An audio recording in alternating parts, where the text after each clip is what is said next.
She is a Peabody Award-winning producer who you've seen in the movie Step Up and the series American Horror Story Asylum. Now you can catch her in the Rookie Mondays. Well, now for a while. You can catch her in the Rookie Mondays on ABC and streaming the next day on Hulu. Everybody please welcome back to the stage, Jenna Dewan.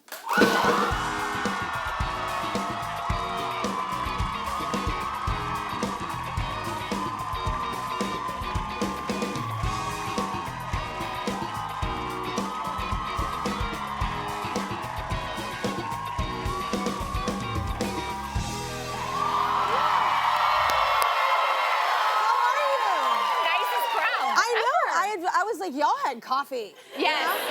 You have more coffee than me. I've got some more on the way for sure. How are you? I'm so good. How are you? I'm so good. Yes, it's good. Today is like warm, which yeah. We've been waiting for warm. People are very excited. Yes. New York is alive. I know. Well, you have to. Obviously, you're based on the West Coast. In LA. Yes. Speaking of moves, your character did that. Your character moved across the country. Yes. Are fans freaking out? They are. This is the I mean, people love the show. Thank you. But they're invested.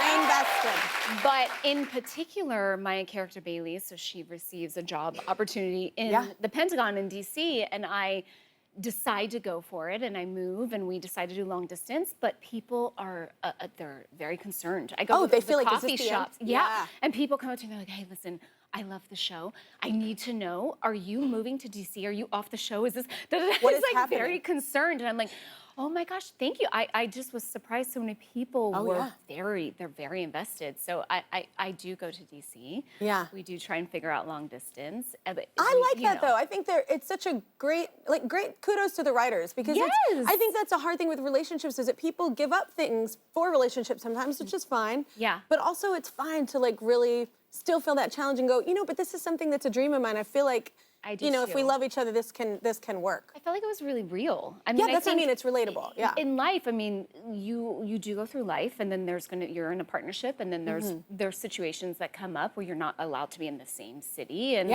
how does that work? Because you have your own dreams and your own desires and ambitions, but you love your partner, and how can you make that work? And like with us, we had conflict about it at first, different, obviously, which I think is real. I think you have different opinions of how you want things to go, and then ultimately the greater good of the partnership and how much you love your partner, you want them to go experience.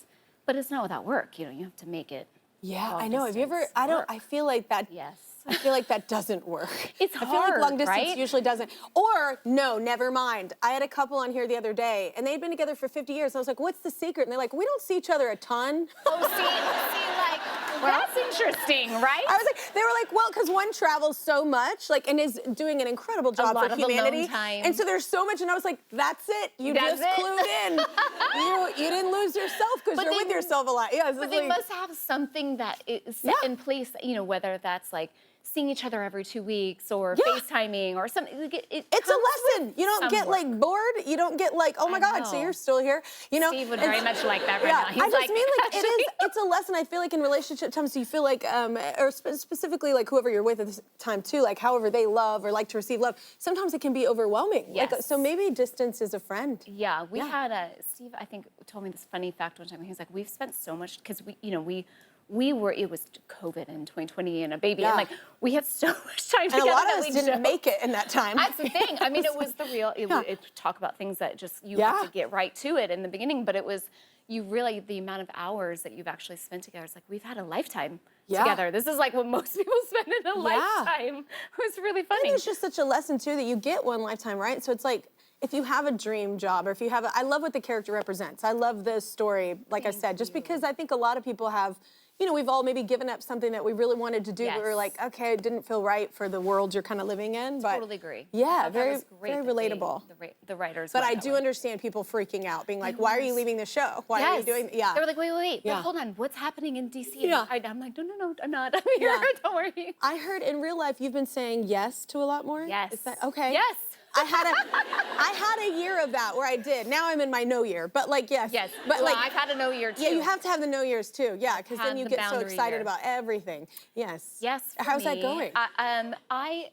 Well, for me in particular, I've had the no year, and that's really powerful too. But I feel because after having Rhiannon and coming out of just a lot of, I felt like I needed to be saying yes to community and yes to friends and a lot of things that I would normally say, no, I'd rather stay home and not do that or. Because you're tired. Yeah, I'm You're doing a lot. tired. Yeah. But I realized I was missing friends and I was missing being out and kind of feeling that part of myself a little bit. So I think that happens as a mom. a lot more. Yes. Yeah. I started forcing my. No, It's like my new thing. I'm going to say yes, the whole time. No, I think I had to do that. We're literally tonight, I'm going out with the band, and it's like we have to schedule. I'm like, no, I have to schedule a dinner with friends. Like I have Fun. to, or it won't happen. Schedule fun. Yes. So It's true. scheduled fun sounds so old, but yes. I know. Yes. Okay, so you and Nathan, y'all are so great together in the show. I thank love you. y'all's chemistry. How has your working relationship evolved? I love He seems him. so nice. He's so So nice. Canadian. He's like, and he's so nice. genuinely kind. He's the best person. I love him so much. And we have so much fun. We really, truly we have great, easy working chemistry. We show up, we do the scene, we have so much fun. But he's also, I don't know if you know this, he's like the best gift giver. He is. He's thoughtful, Yes. but he's also really clever and tech-minded. So he finds these gadgets and will just give us these incredible gifts that you therefore then use every day in your entire life. Yeah. He gave me recently, it was an umbrella that it has like a button, and it's this cute little it's always compact and easy to, and you press the button, it's like, and it like turns into the umbrella. It's like whatever, it opens up, and then you press the button, it's like back. Yeah. And when it was raining like crazy in LA with my kids, I was like, oh my God, this is the most useful thing in the world. I was like, Nathan, you're amazing. So angry right now. It never rained when I lived in that freaking city. You're so right. I was outside doing dances. I was trying to get the rain gods to come on in. And I move, and it like pours. It's like torrential downpours. Every day. Every day. I was so mad. I was like, my little garden there at my house looks so beautiful. I'm like, whatever. Anyway. So your kids, they're at all different stages right now. What are they each into? Your oldest is into dance, right? Yeah, she's into dance. My oldest, cool. Evie's gonna be 13, so we're in preteen land, and then goodness. Callum just turned 6, so we're in full like 12 hours a day. He never ever stops. He just goes, and then the baby is the boss. Yeah. She's just yelling at everybody and getting her way. Yeah. And it's adorable. All 3 stages. But Evie, she got into dance. She does Irish dance, which she's done for a lot of years. So like the river dance kind of river thing? dancing. Yeah, okay. Yeah, but competitive. So competitive and it's it like makes sense. You're a dancer. Yes, dancing, it gets just natural. It's intense. This Irish dance competition is intense. But Are you a dance mom? Forced You to are! be, I am. You are. You're like Sparkle Baby on the side. I definitely fought it for a while. I was like, love okay, it. I'm not gonna. And then here I am on the side of the stage, like counting her off. I'm like, look at me, I'm 5'6", because she couldn't hear the music, and then I'm counting her off, and I'm putting all her makeup on, and they wear, in Irish dance, you wear a wig that's like, I don't even. It so you gotta touches do the wig top cap of the and all car. the It's so pins. high. You know what I mean? And you got to pin it in, and then one time, Kelly, it started to fall off on the stage, and I was like, I have lost all the dance mom points in the world because the judges don't care. They count off points. They're like, the wig fell off. They don't care that that's a mom that did it and that we're gonna get in so much. So unfortunately, I am 100% a dance mom. Oh, I love it. Have you ever had anything like that happen? I remember, I think it was my first live, I think it was when I was singing Respect on Idol. It was like years ago, my first time to ever wear fake eyelashes. I'd never done anything like that. And they put them on and one fell off. And so it looked like I was winking at America. So you're like this the whole entire time? was like, what you want? Yeah, but you.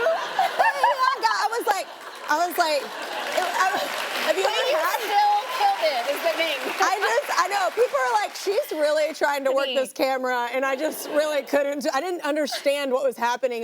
Have you ever had those moments when just goes wrong? The show must go on. Yes, Yeah. I had a dance recital, and I was young, and I had a halter top, and it went boom, and it went boom. And I don't know how I did it, but you go into like flight or flight, and you're like, half a second, and I did the whole dance like this. Looking like you were like, oh, I was like, oh, me. I meant to have this happen. That happened on tour too. When I have a skirt, I went through this bohemian little phase, and I had these long skirts, but they drag so long, and I was rocking tummy at that time, so it was kind of low, and so I couldn't wear panties because every time I wore panties, it'd inch up and you could see it. So I was commando. You did. But it was a really long skirt, and I jumped too much, and the clasp broke, and all of a sudden I was like, what's happening? And it was like working its way down. I had to go down. It did not happen, but we were close. You were this close. We were close to full Monty, just a situation. That happened to me too. Yeah. On a Toni Braxton video, funny enough, my very first music video ever. You were in a Toni Braxton video? Yes. Which one? What do you know? Man Enough for Me. Yes! You know when they come out? Yes! You know the video. I know the video, I know the song. The silver dress, the chain dress, and we come out, we like tip, and we do the whole thing. Again, what's that deal with me? It popped. And so I had to hold like this and like hold it up for a whole take. Yeah, that was funny. I got moved to the back though. Maybe that was why. Before we go though, earlier this month, Jenna posted this photo with her daughters to celebrate International Women's Day. So sweet. Yeah. Yes! So, what lessons are you sure to like pass on? Like that you know are like, man, I just want to make sure this happens like at this stage.